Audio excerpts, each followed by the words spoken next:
히브리서 10장 15절로 20절 말씀, 우리에게 증언하시되 라는 제목으로 함께 살펴보고자 합니다. 지금 성령님께서는 우리를 세상과 구별시키시고 세상 안에서 지키시고 고난과 핍박 속에서 함께 하시고 계십니다. 세상의 조동 가운데서 그는 이미 이기신 분이시기 때문에 우리는 그 조동하는 자들 긍휼히 여길 수 있는 기초를 얻었다는 것을 이미 저번 주에 확인한 바가 있습니다. 오늘 우리는 핍박과 고난 속에서 성령님이 교회에 증하시는 복음을 마지막으로 함께 살펴보고자 합니다. 히브리서 10장 15절로 20절 말씀입니다.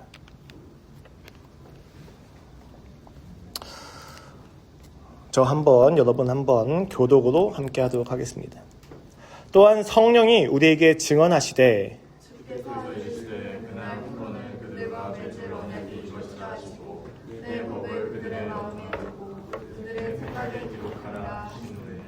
또 그들의 죄와 그들의 불법을 내가 다시 기억하지 아니하리라 하셨으니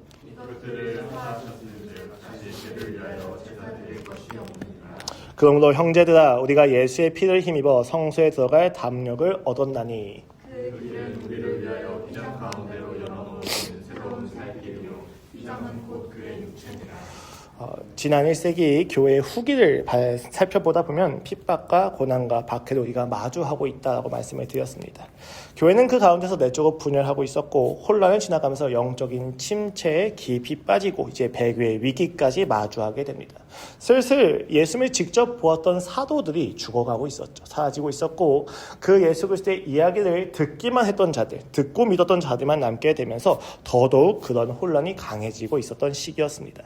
사회는 더욱더 그들을 압박하고 있었고 수치심과 모멸감이 폭력적으로 그들을 압박하기 시작했습니다. 사회적 명예가 상실되어지는 상황 가운데서 타협의 유혹 역시 실지 않은 압박이었던 것이죠. 오랜 박해와 해결되지 않는 문제, 그리고 오지 않으신 예수님 앞에서 이들이 겪게 되는 영적인 피로와 무력감은 더해져만 갑니다. 가만히 생각해보면 한국교회의 70년대와 90년대까지 있었던 폭발적인 부흥을 겪었던 앞선 세대와 우리의 사이 안에서도 나타나는 차이이고 생각들이기도 합니다. 그들이 겪었던 놀라운 부흥과 역사들을 우린 듣기만 했죠. 그리고 그것을 듣고 나서 우리가 살아가는데 우리는 우리의 인생에서는 해결되지 않는 여러 가지 문제와 들었었던 것과 다른 그 복음의 이야기들을 보면서 과연 복음이 오늘 나의 삶에서도 능력이 있는가라고 생각을 하게 됩니다. 전에 들었던 간증은 있지만 경험하고 있는 간증이 부재되고 있는 현실 속에서 우리는 앞선 세대와 무지와 실수로 인한 여러 병폐와 편협함만을 경험하고 있는 중인 것이죠. 그리고 상식 밖의 존재로 여겨진 프레임이 이제 교회를 압박하고 있습니다. 그런 상황에서 교회는 그리스도인은 이제 식사 자리에서 기도하는 것마저도 부끄러워하고 피하게 되는 아이러니를 발견하게 됩니다.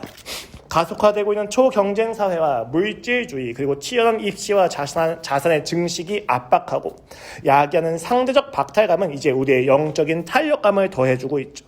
어느새인가부터 그래서 우리는 교회에 가서 기도하고 말씀을 보고 신앙생활을 해내는 것을 버거운 업무처럼 해내야만 하는 의무처럼 무겁게 생각하기 시작합니다.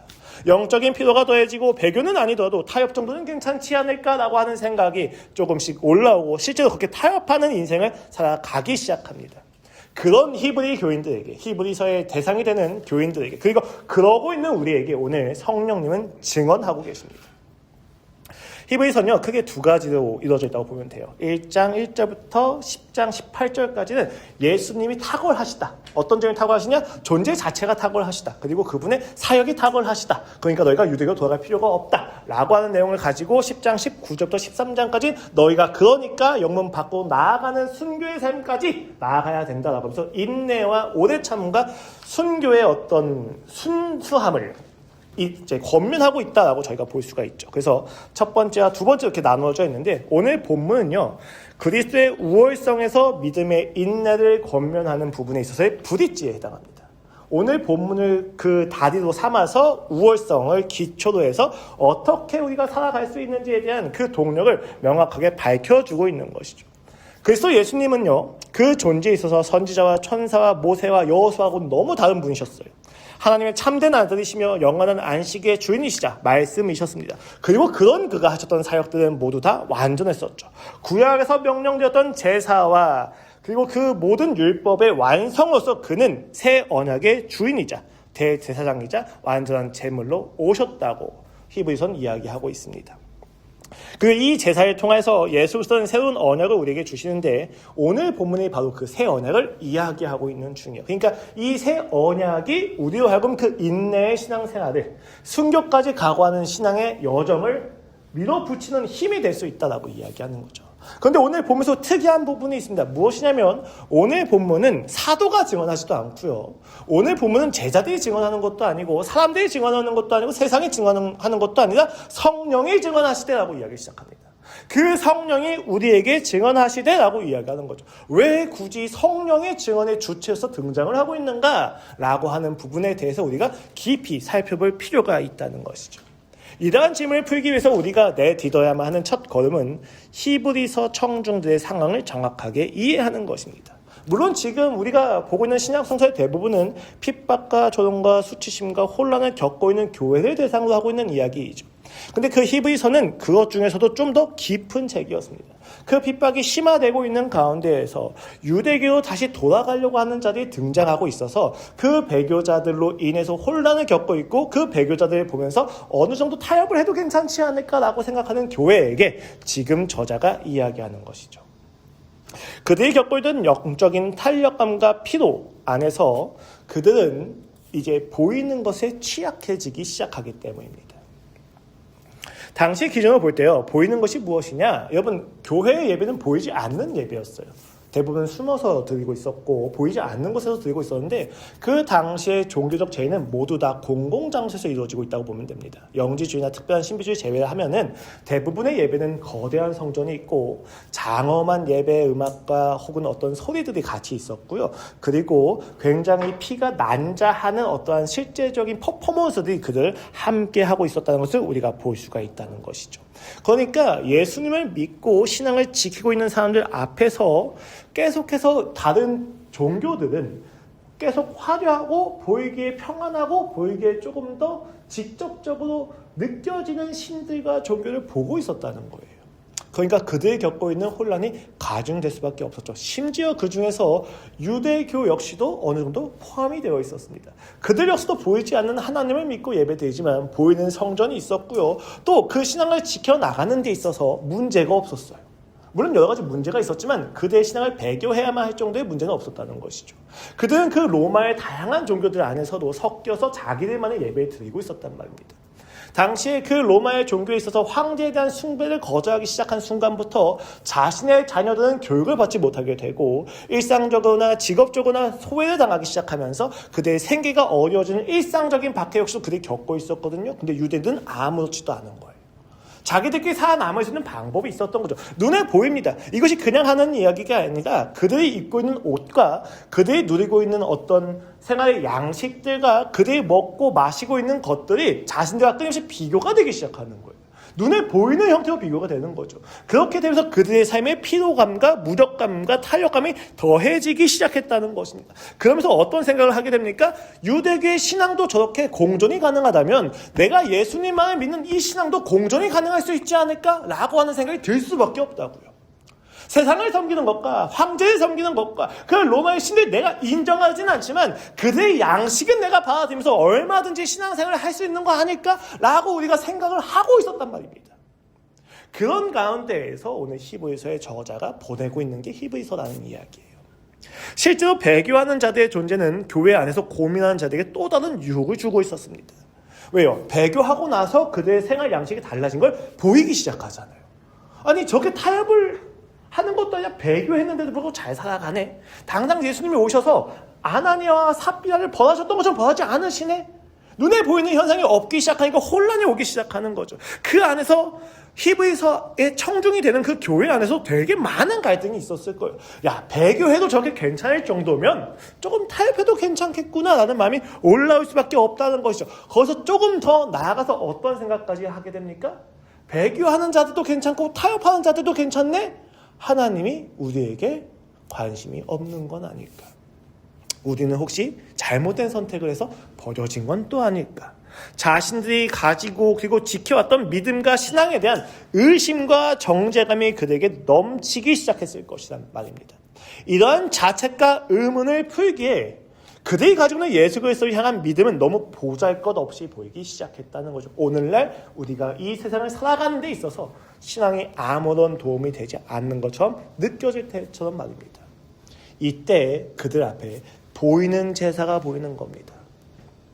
보이는 용서가 그들에게 충격적인 영향을 주기 시작한 거죠. 여러분, 이게 되게 재밌는 이야기입니다. 그들은요, 자신들의 삶의 불확실함 속에서 보이는 용서를 경험하고 싶었습니다. 흠없는 어린 양을 죽이며 그 피가 낭자하고 흐르는 것을 보면서 자신의 죄를 뼈저리게 보고 느끼고 그 학대받는 감정 자체를 보상으로 경험해서 용서받았다고 하는 사실을 확인하고 싶었던 거예요. 내가 예수 그리스도를 믿고 보이지 않는 분과 관계하면서 나의 죄를 얼만큼 직면하지 보이지가 않고 이 죄가 정말로 용서받았는지에 대한 확인이 되지 않는 상황들 가운데서 그들 앞에서, 그리고 그들 유혹하는 자들은 매년마다 대속죄를 통해서 용서가 확실하게 선언되는 걸 보고 있단 말이에요. 그러니까 이들의 마음이 어떻겠습니까? 나도 그 용서를 받고 싶다. 나도 그 확신을 얻고 싶다. 나도 그 보이는 평안을 얻고 싶다라고 하는 생각이 들기 시작하는 거죠. 그러니까 더 흔들릴 수밖에 없다고 이야기를 하는 것입니다. 오늘날도 비슷하다는 거죠. 물론 여러분, 오늘날 우리가 돌아가거나 타협할 유대교는 없습니다. 오늘날 우리가 많은 종교가 있지만 대한민국 내에서 실제로 제사를 어린 양을 가지고 드리면서 물질적으로 혹은 물리적으로 그런 것들을 우리에게 보여주는 것들은 없죠. 하지만 여러분, 잘 살펴보십시오.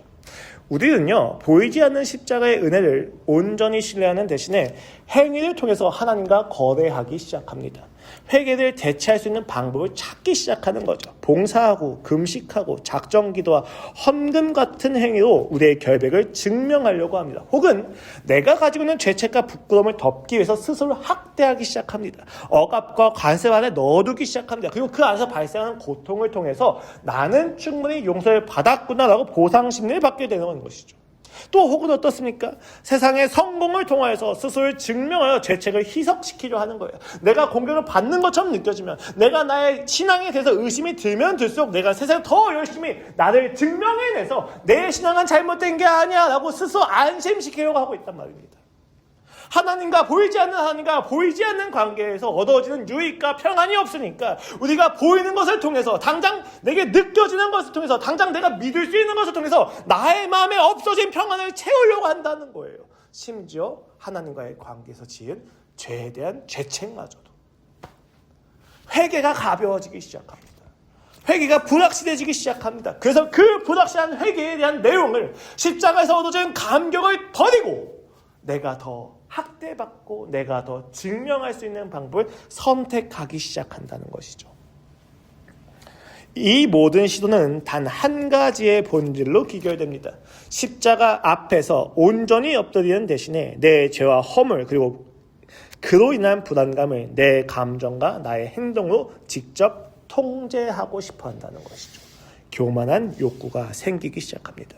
문제는 구약의 제사는요, 그리고 우리의 행위는 죄를 해결해 주지 않고 죄에 대해서 우리를 더욱더 묶어버리는 한계가 있다는 것입니다. 죄를 극복하거나 죄를 외면하거나 어떠한 경우든지 간에 결국 우리의 삶에 죄가 주인이 되어져 버리는 거예요.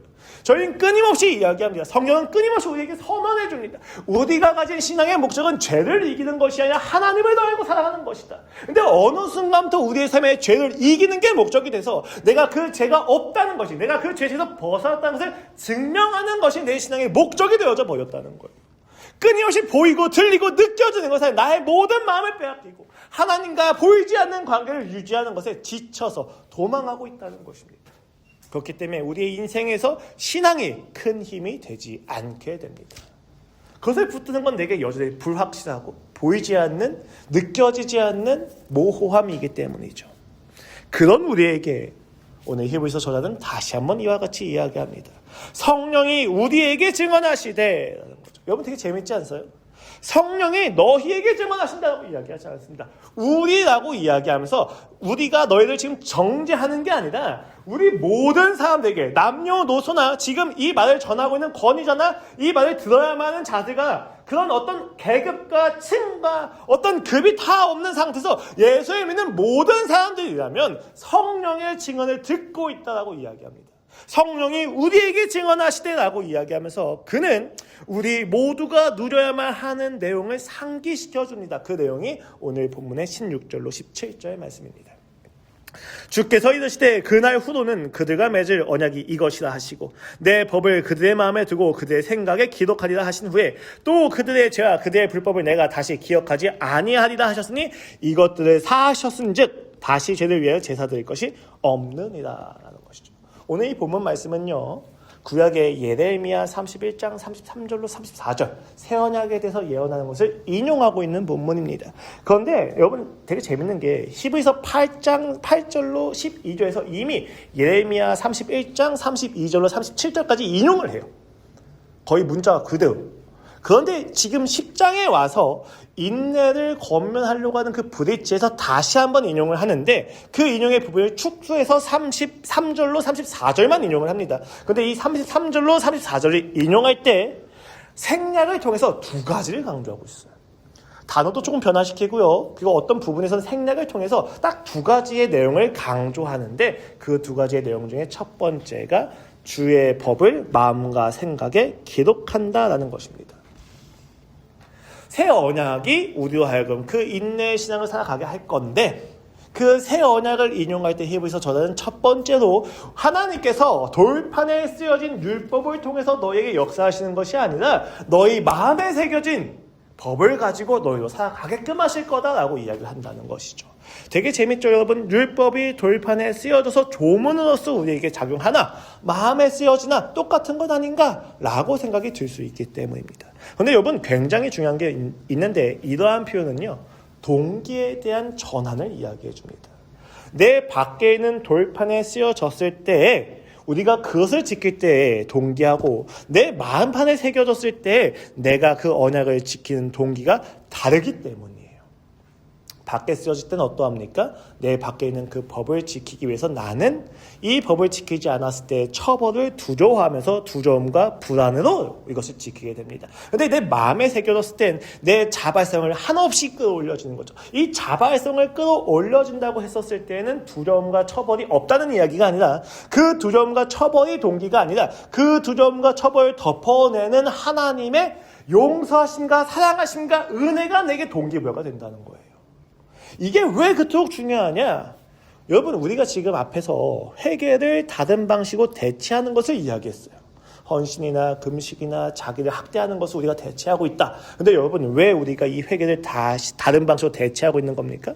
왜 인격적인 관계가 아니라 비인격적인 관계로 그것을 증명하려고 합니까? 회개의 동기가 벌받지 않는 것에 있을 때 우리는 대체하려고 하는 거예요. 여러분, 많은 사람들이 자신의 죄를 짓고 그 죄책으로 인해서 내가 처벌받는 것이 두려워서 회개를 합니다. 그 벌받는 게 너무 무서우니까 내가 주님 내가 죄송합니다. 그러니까 날 벌하지 말아주세요 라고 하는 마음으로 회개를 하고 있다는 것이죠.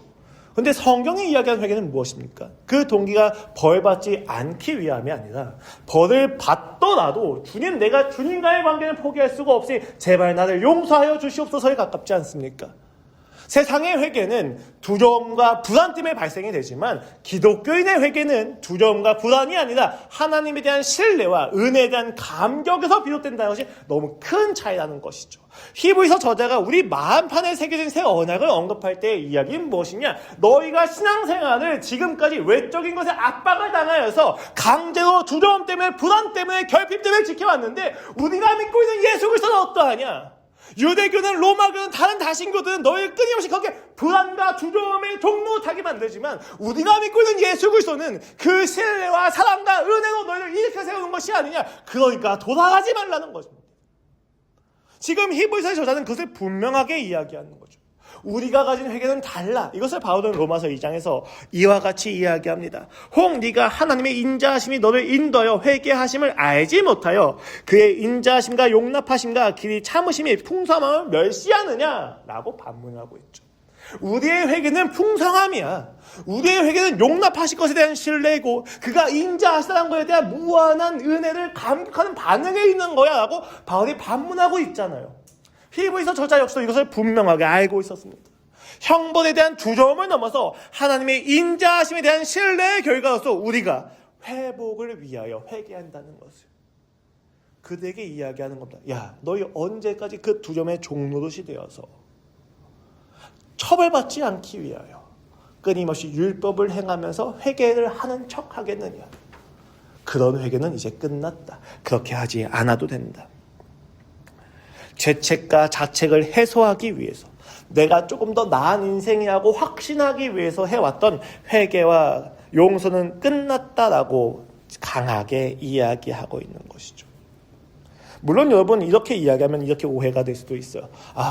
나 역시 그런 마음으로 주님께 회개했는데 그럼 더 이상 나는 잘못된 신앙을 가지고 있는 거니까 하나님께 돌아갈 수 없겠구나. 히브리서 저자는 그런 식으로 정죄를 강화시키는 게 아닙니다. 무엇을 의도합니까? 너희가 설령 그러했다 할지라도 그 마음마저도 가지고 가서 하나님께 나아가라. 내가 지금까지 하나님을 잘못 추구했군요. 죄송합니다. 전 떠나가겠습니다. 라고 하는 것이 이방의 방식이고 유대교의 방식이니까 이제 그 방식을 끝내고 내가 지금까지 주님을 잘못 믿어왔군요. 라고 하는 마음마저도 가지고 가서 지금 내가 주님을 잘못 믿어왔는데 이런 나도 괜찮으십니까? 이런 나도 받아주시겠습니까? 이런 나도 제발 받아주시옵소서. 주 예수 그리스도가 나를 위해 흘리신 그 보혈 나는 믿습니다. 제발 나를 받아주시옵소서라고 담대하게 나아가라고 히브리서 저자가 그대의 이야기를 하는 겁니다. 너희는 더 이상 두려움으로 신앙생활을 하는 것이 아니라 신뢰와 은혜에 대한 감격으로 해나가는 삶으로 전환되었단다라고 이야기를 하고 있는 것이죠.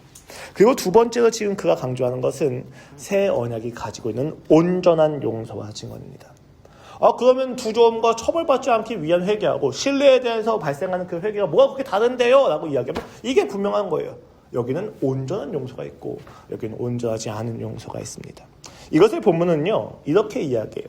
또 그들의 죄와 그들의 불법을 내가 다시 기억하지 아니하리라. 17절 말씀이죠. 그런데 사실 예레미야서 31장을 보시면요 그들의 죄와 그들의 악행을 사한다라고 이야기하고 있어요. 그런데 지금 히브리서 저자는 이것을 악행이 아니라 불법, 아노미아라고 하는 헬러로 다시 번역을 합니다.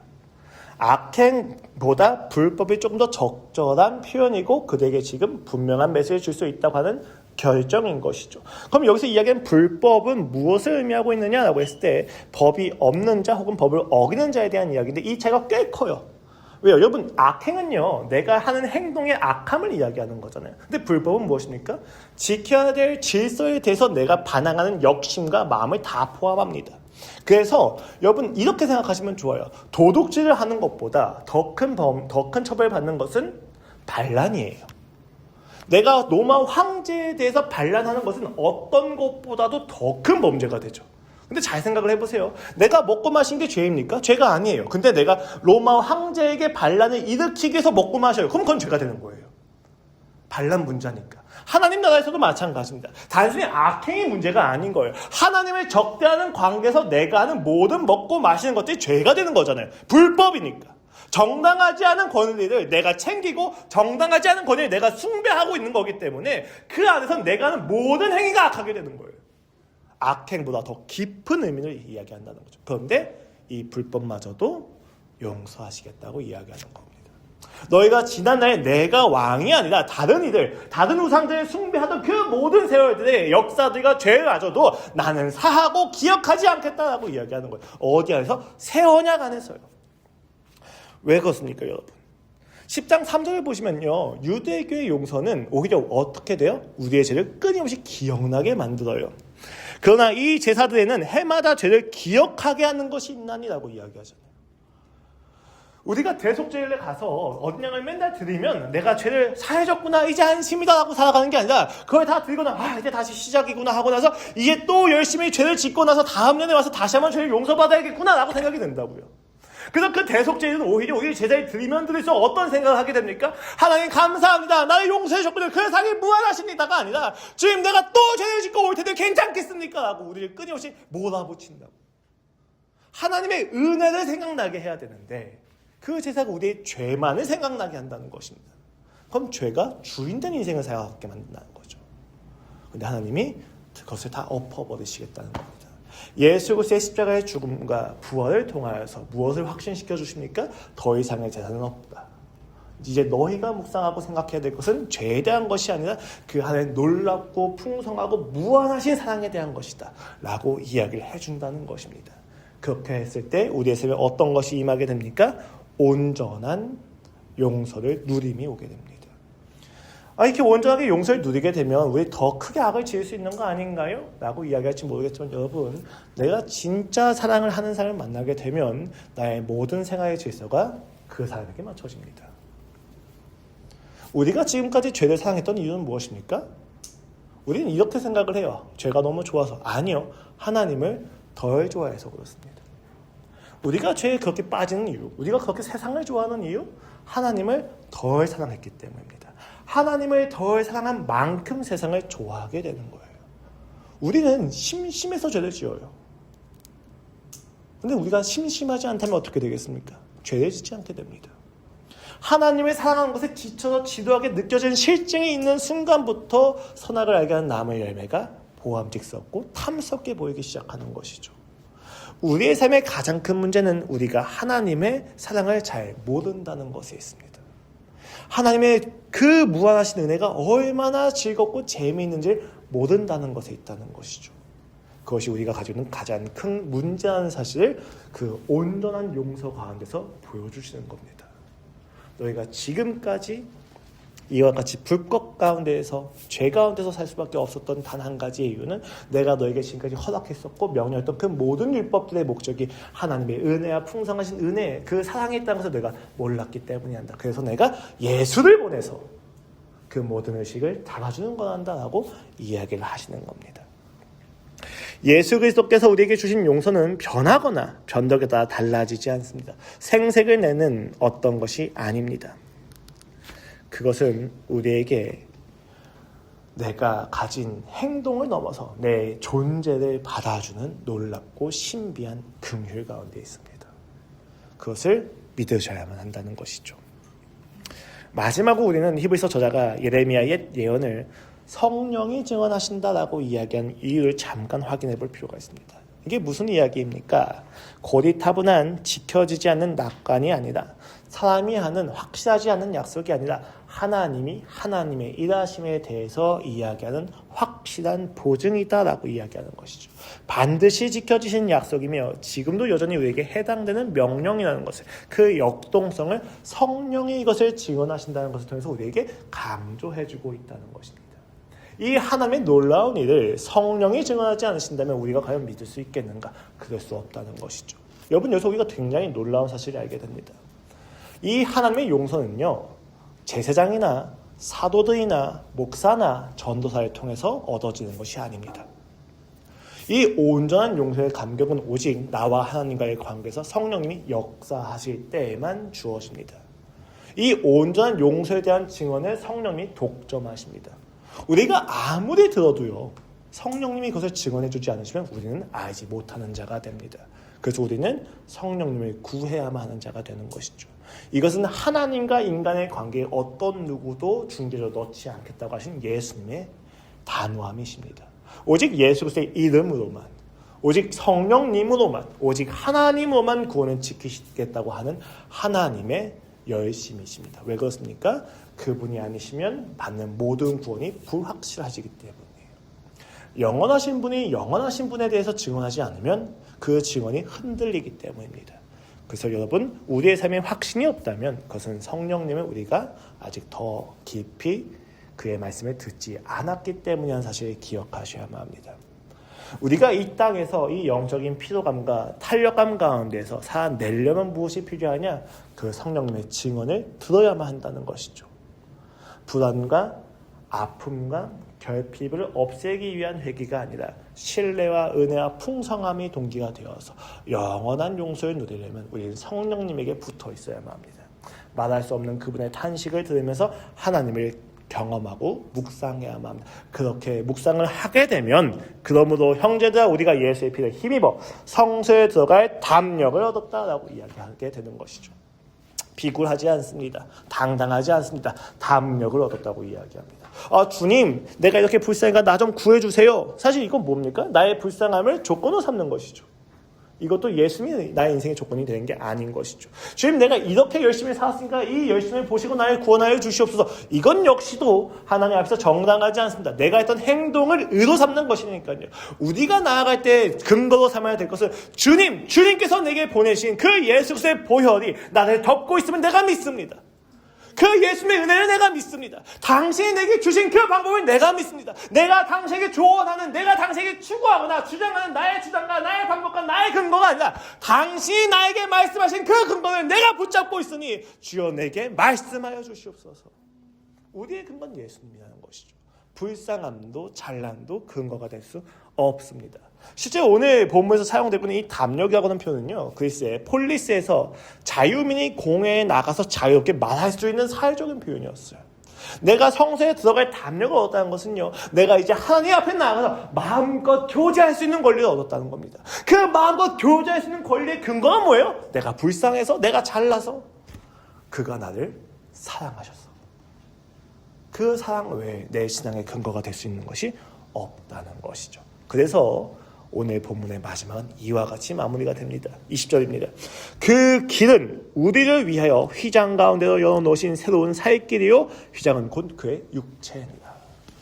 여러분, 우리는 지금까지 이 휘장이 그 지성소에 있어서 대제사장만 들어갈 수 있는 곳이었잖아요. 거룩한 것이고 속된 것이었죠. 그래서 우리에게 사실 이 휘장은 방해물이었습니다. 그래서 예수의 십자가에 못 박혀 돌아가시면서 찢어지게 되죠. 우리가 거두고 나갈 수 있는 방해물이 없어졌다고 이야기했죠. 그래서 이 휘장은 부정적인 걸로 이제 보통 소비가 되어 왔었습니다. 그런데 오늘 본문을 보시면 이 휘장이 부정적이지 않아요. 휘장이 누구입니까? 곧 그의 육체니라라고 이야기를 하고 있죠. 예수님이 육체적으로 찢기셨기 때문에 우리가 그 구원을 얻었구나라고 하는 해석도 가능합니다만, 이것은 우리가 이 휘장에 대해서 조금 더 이해를 다르게 할 필요가 있습니다. 휘장이 단순히 방해물이 아니라 그 거룩한 것과 거룩하지 않은 것에 대한 경계선이었고 접촉되는 문이었다는 사실을 알게 되어야 되는 거죠. 이 휘장만 걸쳐 나가면 우리는 거룩한 곳으로 나아갈 수 있는 자였다는 것입니다. 근데 이 휘장은 누구입니까? 곧 예수님입니다. 그럼 무슨 이야기예요? 우리가 거두고 나아가려면 누굴 통해야만 하느냐? 십자가가 휘장을 찢었다고 해서 우리가 거두고 나아갈 수 있는 게 아니에요. 그 휘장 자체가 예수님이셨고 그 예수님이 자신의 문을 여셨기 때문에 그 문을 들어갔을 때만 우리가 거룩을 누릴 수 있다는 겁니다. 그래서 성경 로마서 8장에서 뭐라고 이야기합니까? 예수 그리스도 안에는 결코 정죄함이 없나니라고 이야기하잖아요. 예수 그리스도 밖에는 정죄가 넘친다고요. 내가 아무리 거룩하게 하려도 내가 예수를 떠나는 그 순간부터 내 삶엔 정죄와 아픔과 억울함과 원망이 넘치게 된다고요. 근데 예수 그리스도 안에만 들어가면, 그 십자가에 부활하신 용서 안에만 들어가면 억울함과 원망과 아픔과 적대감이 다 긍휼과 은혜와 감격으로 바뀌게 됩니다. 성경은 그것을 포기하지 못하는 구원의 방법을 이야기해요.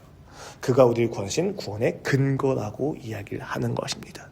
그러니까 그 열린 거룩의 길을 닫지 말아라.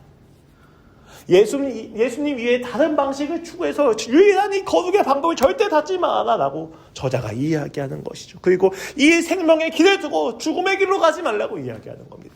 그가 친히 몸을 찢어서 문이 되셔서 우리를 거두고 초대하고 계시는데, 우리가 그 문을 닫아가면서 그 문을 무너뜨리면서 다른 문을 찾아다니면서 거룩해지고 싶다, 자유하고 싶다고 이야기하지 말라고 저자가 이야기하는 것이죠. 우리에게 오늘 주어지는 말씀은 단순합니다. 예수님을 믿으십니까? 그 예수님이 우리의 인생을 거룩하게 만드실 수 있다는 것을, 그 예수님이 우리의 인생의 모든 고민을 종식시킬 수 있다는 것을, 그 예수님 안에 들어가면 내 과거의 모든 상처에서 발생된 원망이 간증이 될 수 있다는 사실을 믿으십니까? 저는 확신합니다. 예수님이 아니면 우리의 삶에 어떠한 것도 간증이 될 수 없을 것입니다. 내 삶의 원망은 나를 왜곡시키고 뒤틀어버릴 겁니다. 여러분 더 잘 아시죠? 힘든 인생을 겪으면 겪을수록 성숙해지는 것이 아니라 악해집니다. 이게 일반적인 거예요.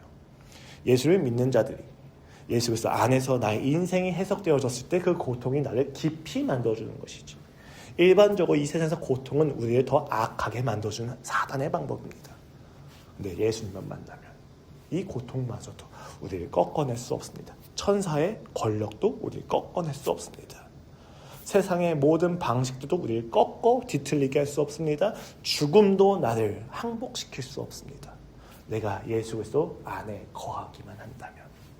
그것을 오늘 성령님이 증언하고 계십니다.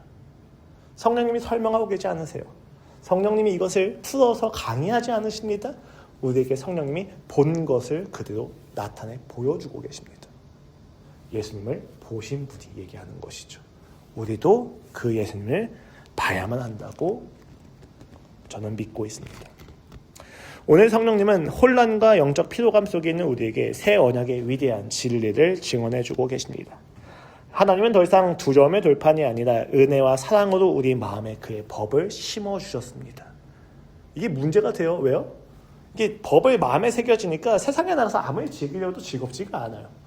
잠깐 즐겁고 나서 그래도 이거 하나님이 아니면 신앙이 아니면 예수님은 다시 해석되지 않으면 이게 날 오히려 정죄하게 만듭니다. 날 망가뜨리는 거죠.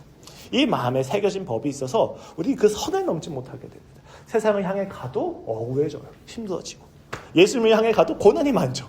근데 여기선 이 고난의 의미를 해석할 수가 있습니다. 세상을 향해서 갈 때는 이 고난이 죄로만 느껴지고 심판으로만 느껴지는데 하나님을 향해서 가다 보니까 이 고난이 사랑이시고 은혜시고 나를 다루시는 그분의 놀라운 연단이라고 고백이 된다는 것이죠. 그것이 그리스도인이 경험하는 행복이다라는 것입니다. 가치이고 즐거움이라는 것이죠. 그렇게 나아가다 보면 우리는 이제 열림이 휘장을 보게 됩니다. 그 예수 그리스도의 몸으로 들어가서 우리가 그 안에서 그 놀라운 용서를 누렸을 때 드디어 우리는 회개를 대체하는 기만을 멈추게 됩니다. 열심히 노력해서 열심히 행위적으로 내가 열심히 교회에 출석해서 헌금해서 헌신해서 섬겨서 나는 죄인입니다 나를 속이고 있었던 것이 내가 예수님을 믿게 되는 그 순간부터 이게 아니라 내가 주님과의 관계에선 그분의 속죄를 믿는 것으로만 내 죄가 용서받는다는 놀라운 사실을 경험하게 된다는 것이죠. 5살짜리 어린 딸이 집에서 놀다가 부모님이 절대 만지지 말라고 했던 아주 귀한 도자기를 깨뜨렸습니다.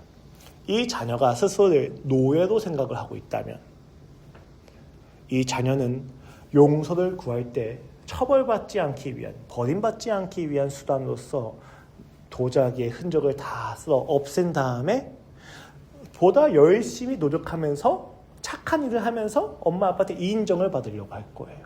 도자기가 없어진 걸 알리고 싶진 않은 거죠.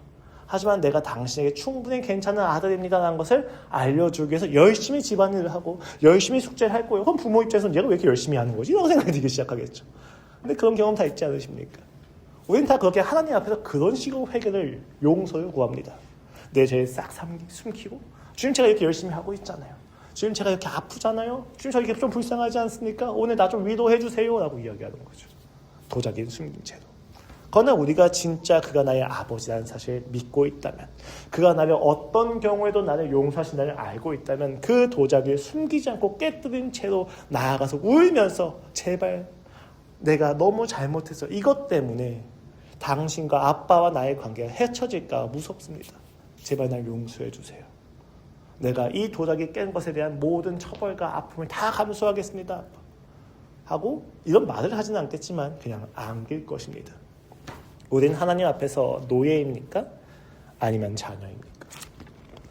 우리가 우리의 스스로의 자녀로 결정을 지으시려면 여러분을 향하신 하나님의 사랑이신 예수님을 믿어야만 가능합니다.